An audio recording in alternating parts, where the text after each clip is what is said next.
नमस्कार। आज आमे पद्मपुर निर्वाचन मंडलीर राजनैतिक चित्रकू टिके गभीर भावे देखिवा। देखंतु एइटा केवल गोटिए निर्वाचन मंडलीर कहानी नुहे, एहा एक जीवंत उदाहरण जेउथिरु आमे बुझी पारिबा जे तथ्यकू आधार करी रणनीति केमिति तियारी हुए आउ प्रकृत शासनर माने कौन। चालंतु एही यात्रा आरंभ करिबा। आमर ए पूरा विश्लेषण गोटे मूल प्रश्नरू आरंभ हेउछि। प्रश्नटी हेला पाखापाखी 2.5 लाख लोकंकर आशा, तांकर समस्या आउ तांकर आकांक्षार प्रकृत प्रतिनिधित्व करिबा पई वास्तवरे कोण दरकार। एही गोटे प्रश्न भितरे ही आमर पूरा आलोचना आगकु बढ़िबो। तेबे प्रथम भागरे आसंतु पद्मपुरर माटी आउ सेठाकार लोकंकु बुझिबाकु चेष्टा करिबा। कारण कोनोसी भी जागार राजनीति को बुझिबाकु हेले सबु आगरे से जागार परिचय आउ परिस्थिति को जानिबा बहुत जरूरी। तेबे आम यात्रा आरंभ होउछि पद्मपुररु, जहां ओडिसार बरगड़ जिल्लारे अछि। मने रखिबाकु हेबो, ए अंचलटा केवल गोटे भौगोलिक सीमा नुहे, एहार एक निजस्व सांस्कृतिक आउ राजनैतिक परिचय अछि।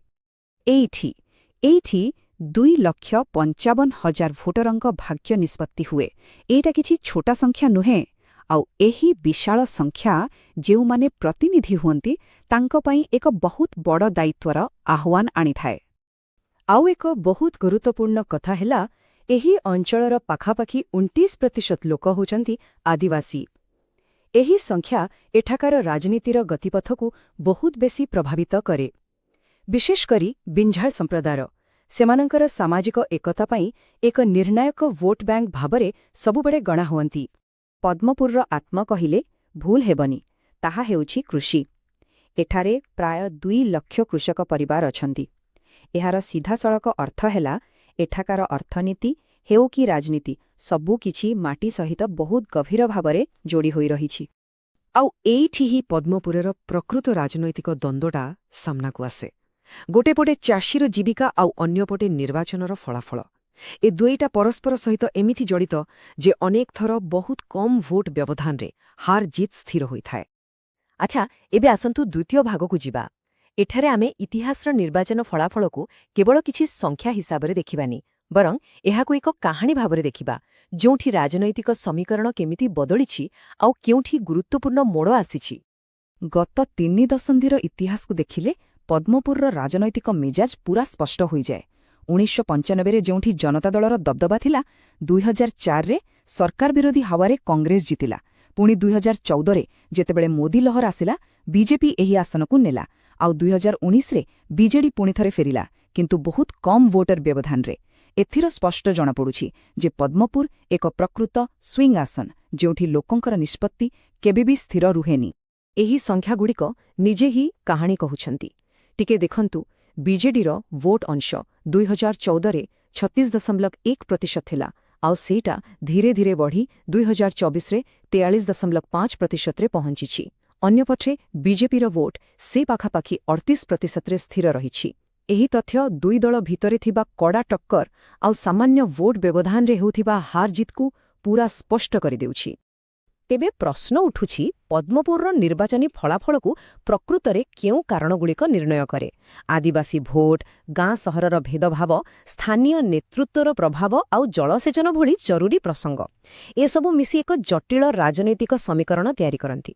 आउ एठी गोटे कथा मन रखिबा निहाती दरकार, भोट देबाटा खाली गोटे राजनैतिक अधिकार नुहे, एइटा जणे नागरिकर सम्मान, ता स्वरर प्रतिफलन। सेथिपाई तो राजनीति रे जे कोनोसी कथावार्ता हो, ताहा दायित्वपूर्ण आउ तथ्य उपर आधारित हेबा उचित। अच्छा, एबे आसंतु आम विश्लेषणर सबुठु गुरुत्वपूर्ण अंशकु। एठी आमे भोटरंक असंतोषर मूल कारण कौन ताकु खोजिबाकु चेष्टा करिबा, सेमानंकर प्रकृत आवश्यकता कौन ताकु बुझिबा, लोकमाने वास्तवरे चाहुचंती कौन। भोटरंक अभियोगकु भल भाबरे बुझिबा पई आमे एक प्राथमिकता मानचित्र तैयारी करछु। देखंतु, कृषि सहायता आउ जलसेचन ए दुईटा जरूरी वर्गरे अछि। एगुड़िक केवल नीतिगत कथा नुहे, एगुड़िक लोकंकर पेटपाटणार प्रश्न, तांको जीविकार प्रश्न। एहापरे जाई विद्युत, स्वास्थ्य आउ शिक्षा भले प्रसंगकु उच्च प्राथमिकता मिले। तेबे शासक दल पई रणनीतिक परिस्थितिटा कौन? सेमानकर शक्ति हेउछि स्थानीय नेतृत्व, किंतु दुर्बलता हेउछि पूर्व निर्वाचन रे मिलिथिबा पराजय। चाषी प्रसंगकु नै एक नुआ आलोचना सृष्टि करिबा एक सुजोग, କିନ୍ତୁ ବିରୋଧୀଙ୍କର ଆର୍ଥିକ ଆଉ ସାଂଗଠନିକ ଶକ୍ତି ଏକ ବଡ଼ ବିପଦ। ଏହିପରି ଏକ ସ୍ପଟ୍ ବିଶ୍ଳେଷଣ ହିଁ ରାଜନୈତିକ ଖେଳର ପଡ଼ିଆକୁ ପୂରା ସ୍ପଷ୍ଟ କରିଦିଏ। ଏବେ ଆମେ ଖାଲି ବିଶ୍ଳେଷଣରେ ଅଟକିବାନି, ଏଥର ଆଗକୁ ବଢ଼ି ଏକ ନିର୍ଦ୍ଦିଷ୍ଟ କାର୍ଯ୍ୟପନ୍ଥା ଉପରେ କଥା ହେବା। ଏଠାରେ ଆମେ ଏକ ବ୍ୟାପକ ରଣନୀତି ଉପସ୍ଥାପନ କରୁଛୁ, ଯାହାକି ତଥ୍ୟରୁ ମିଳିଥିବା ଅନ୍ତର୍ଦୃଷ୍ଟିକୁ ଏକ ବିଜୟୀ ଅଭିଯାନ ଆଉ ପ୍ରଭାବଶାଳୀ ଶାସନରେ ବଦଳାଇ ପାରିବ। ଆମେ ଏହାକୁ ଚତୁର୍ମୁଖ ସିଦ୍ଧାନ୍ତ ବୋଲି କହୁଛୁ। ଏହା ଏକ ଚାରିଦିଗୀୟ ରଣନୀତି, ଯାହା ଏକା ସାଙ୍ଗରେ ଚାରୋଟି ଜିନିଷକୁ ପରିଚାଳନା କରେ: ଭୋଟର, ପ୍ରସଙ୍ଗ, ସଂଗଠନ ଆଉ ବିରୋଧୀ। ଏହା ଏକ ସାମଗ୍ରିକ ଆଭିମୁଖ୍ୟ ଯାହା ବିଜୟ ପାଇଁ ଏକ ସ୍ପଷ୍ଟ ମାର୍ଗ ଦେଖାଏ। ରଣନୀତିର ପ୍ରଥମ ଦିଗଟି ହେଲା ଭୋଟରଙ୍କୁ ଭଲ ଭାବରେ ବୁଝିବା, ସେମାନଙ୍କୁ ବିଭିନ୍ନ ବର୍ଗରେ ବାଣ୍ଟିବା ଆଉ ପ୍ରତ୍ୟେକ ଗୋଷ୍ଠୀର ଆବଶ୍ୟକତା ଅନୁସାରେ ସ୍ୱତନ୍ତ୍ର ବାର୍ତ୍ତା ତିଆରି କରିବା। ଏହାଦ୍ୱାରା ଯୋଗାଯୋଗ ବହୁତ ବେଶୀ ପ୍ରଭାବଶାଳୀ ହୋଇଥାଏ। ଦ୍ୱିତୀୟ ଦିଗରେ ଆମକୁ ଲୋକଙ୍କ ପାଇଁ ସବୁଠୁ ଜରୁରୀ ସ୍ଥାନୀୟ ପ୍ରସଙ୍ଗଗୁଡ଼ିକର ଦାୟିତ୍ୱ ନେବାକୁ ପଡ଼ିବ ଆଉ ସେଗୁଡ଼ିକର ସମାଧାନ ଦିଗରେ କାମ କରି ଏକ ସକାରାତ୍ମକ ଆଲୋଚନା ସୃଷ୍ଟି କରିବା ଉପରେ ଫୋକସ୍ କରିବାକୁ ହେବ।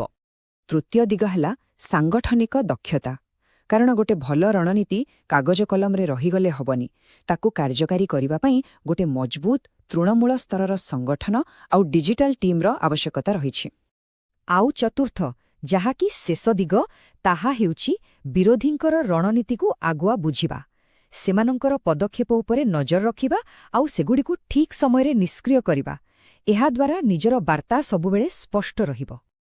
ଏହି ପୂରା ରଣନୀତିକୁ କାର୍ଯ୍ୟକାରୀ କରିବା ପାଇଁ ଏକ 90 ଦିନିଆ କାର୍ଯ୍ୟ ଯୋଜନା ବି ଅଛି।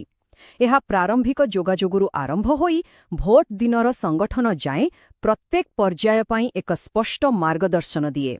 ଆଜିକାଲିର ଡିଜିଟାଲ ଯୁଗରେ ଗୋଟେ କଥା ମନେ ରଖିବା ବିଶେଷ ଜରୁରୀ: ଭୋଟରଙ୍କ ସହ ଯୋଗାଯୋଗ କରିବାବେଳେ ତାଙ୍କର ଗୋପନୀୟତା ଆଉ ସହମତିକୁ ସମ୍ମାନ ଦେବା ଉଚିତ। ଏଇଟା କେବଳ ନୈତିକତା ଦୃଷ୍ଟିରୁ ଠିକ୍ ନୁହେଁ, ବରଂ ଭାରତର ଡାଟା ସୁରକ୍ଷା ନିୟମର ମଧ୍ୟ ଏକ ମୂଳ ସିଦ୍ଧାନ୍ତ। ଆଚ୍ଛା, ଏବେ ଆମେ ଆମ ଆଲୋଚନାର ଅନ୍ତିମ ଭାଗରେ ପହଞ୍ଚିଛେ। ଏଠାରେ ଆମେ କଥାବାର୍ତ୍ତାକୁ କେବଳ ନିର୍ବାଚନ ଜିତିବାର କୌଶଳ ଭିତରେ ସୀମିତ ନ ରଖି ଲୋକଙ୍କ ବିଶ୍ୱାସ ଅର୍ଜନ କରିବା ଏବଂ ତାକୁ ବଜାୟ ରଖିବାର ପ୍ରକୃତ ଲକ୍ଷ୍ୟ ଉପରେ କେନ୍ଦ୍ରିତ କରିବା। ଏହି ଶକ୍ତିଶାଳୀ ବାକ୍ୟଟି ହିଁ ଆମର ପୂରା ଆଲୋଚନାର ସାରାଂଶ।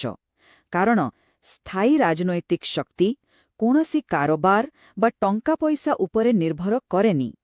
ଏହା ତିଆରି ହୁଏ ଲୋକଙ୍କର ଅଟୁଟ ବିଶ୍ୱାସ ଉପରେ। ସେଥିପାଇଁ ଏହି ବ୍ଲୁପ୍ରିଣ୍ଟ କେବଳ ନିର୍ବାଚନ ଜିତିବା ପାଇଁ ଗୋଟେ ନକ୍ସା ନୁହେଁ, ବରଂ ଏହା ଏକ ପ୍ରତିକ୍ରିୟାଶୀଳ ଆଉ ଲୋକକେନ୍ଦ୍ରିକ ଶାସନ ପାଇଁ ଏକ ମଡେଲ। ଏକ ଏମିତି ବ୍ୟବସ୍ଥା ଯାହା ଲୋକଙ୍କ କଥା ଶୁଣିବ ଆଉ ସେମାନଙ୍କ ପାଇଁ କାମ କରିବ। ଯଦି ଆପଣ ଜଣେ ଲୋକକେନ୍ଦ୍ରିକ ନେତା ହେବାକୁ ଚାହୁଁଛନ୍ତି ଆଉ ଆପଣଙ୍କ ନିର୍ବାଚନ ମଣ୍ଡଳୀର ଉନ୍ନତି କରିବାକୁ ଚାହୁଁଛନ୍ତି, ତେବେ blueprintstrategies.ai ସହିତ mgr@blueprintstrategies.ai ରେ ଯୋଗାଯୋଗ କରନ୍ତୁ କିମ୍ବା 08042041602 ରେ କଲ୍ କରନ୍ତୁ। ରାଜନୀତିର ଊର୍ଦ୍ଧ୍ୱରେ ଉଦ୍ଦେଶ୍ୟ।